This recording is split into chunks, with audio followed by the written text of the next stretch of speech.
Welcome to the Orientation to the Warning Operation course. My name is Brad Grant.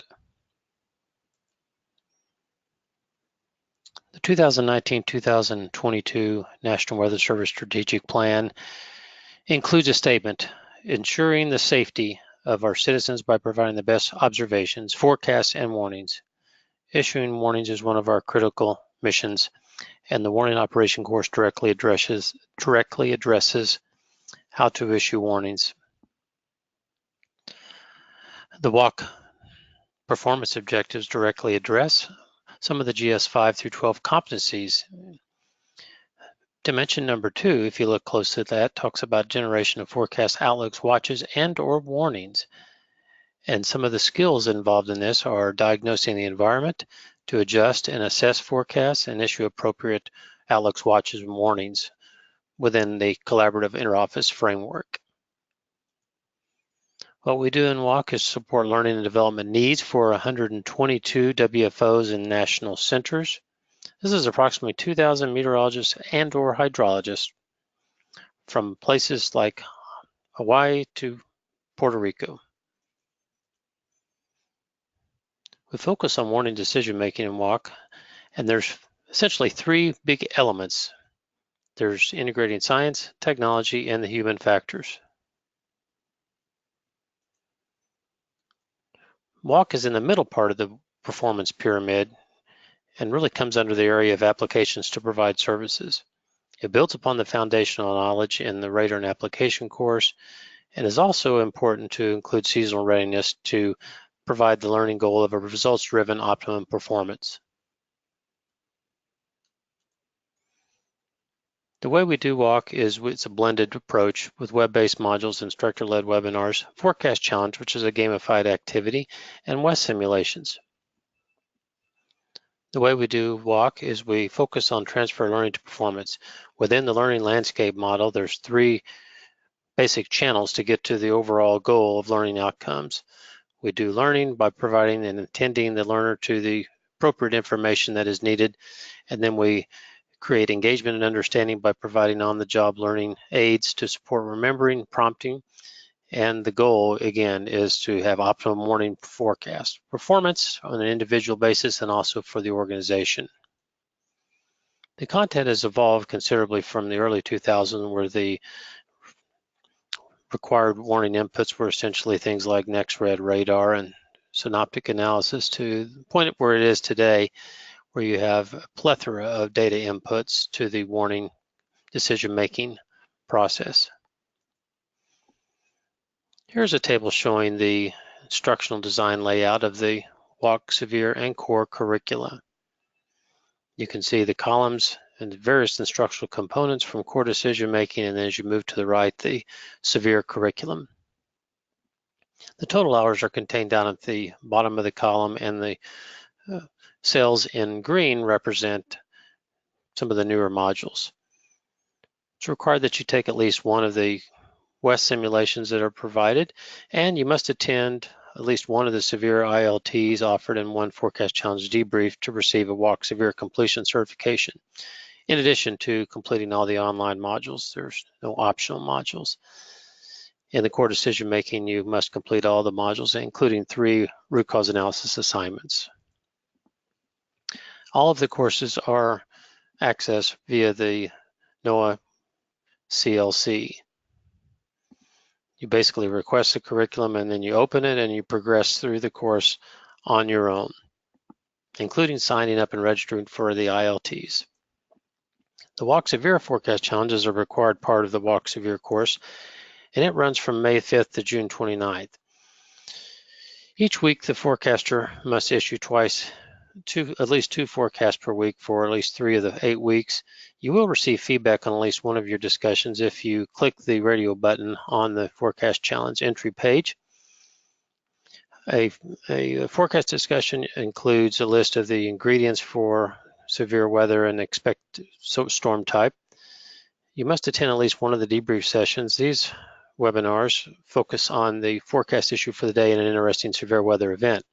If you issue at least 2 forecasts a week for 6 of the 8 weeks, you will receive a t-shirt, blue Drag Me to Storm shirt.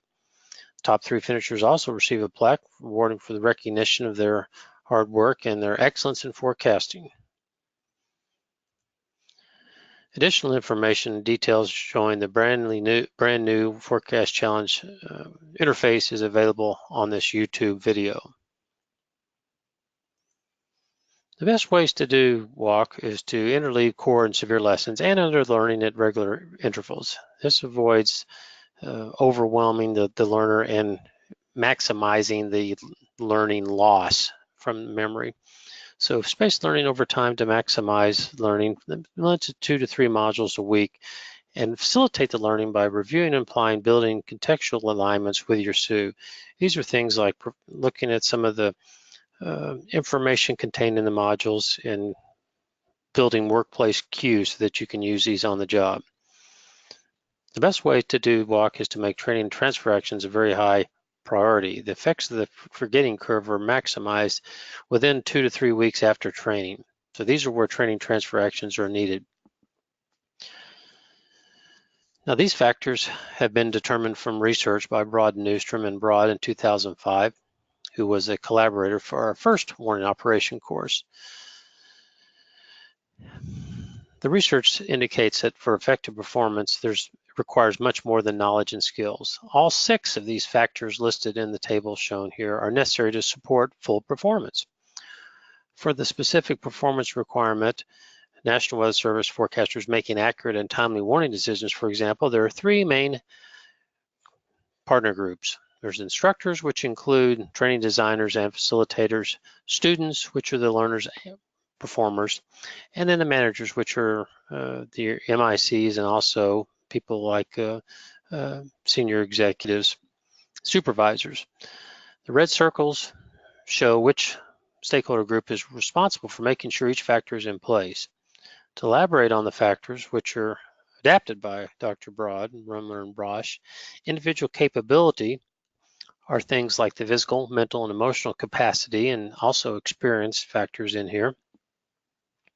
Necessary knowledge and skills are the training and the learning that is required to perform them. Clear performance specifications are procedures, outputs, and standards. Necessary support, things like resources, priorities, responsibility, authority, and time. Clear consequences can be things like reinforcement, incentives, or rewards. Prompt feedback is how well the performance matches the expectations. Notice that managers are primarily responsible for 4 out of the 6 factors. For WOC students, let's talk about some of the responsibilities. It's important that you have these actions. Developing a growth mindset that you can move forward and continuously learn and seek how to apply new knowledge. Don't just take the training as just a checkbox approach. Demonstrate how you can apply knowledge and skills. If you show examples and directly demonstrate, you're more likely to be able to solidify the learning into your long-term memory. Invest in reflection time. Studies indicate that if you spend at least a third of your time learning and critically thinking about what you have done, that your performance will improve by 25%. The SUE's job, again, these are one of the training facilitators is to consider learning differences and gaps of all the people that are in their course, in their office, help learners retrieve knowledge and skills for immediate application, provide prompt, effective feedback, allow time for reflection, and meet before, during, and after training to discuss course learning expectations and learning outcomes and actions move forward. Additional facilitation tips, again, really hit that first one, which is provide necessary support to help students learn and apply concepts often. Consider using an office cohort to help mentor the student. This could be an experienced forecaster or someone who has just recently gone through the WOC. Help hold progress meetings before, during, and after the course. These are important to kind of, again, set the strategy and the path forward and plan for success. Facilitate the WEST simulation to help assess understanding and task performance and identify certain learning needs that could be remediated.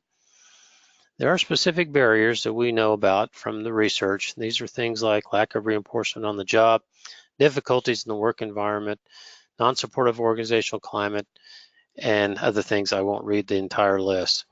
These are things that can be overcome with good facilitation techniques. The learning transfer performance model represents a model to ensure that learning is transferred. It's a different type of process than learning cultures have really traditionally been implemented. In the past, it was thought that you would send someone off to training and they'd come back and improve job performance, but the results indicated that less than 15% of all training resulted in improved job performance. So this model incorporates a partnership between management, facilitator, mentors, WDTD, or any other provider, student, co-workers. And this is important in working together to, again, ensure that effective performance is completed. In summary, the WOC builds important competencies needed for National Weather Service warning personnel, focuses on science, technology, and human factors. The spaced learning really works best to ensure that engagement and understanding is maximized, and effective facilitation strategies for all stakeholder groups are needed for transfer success.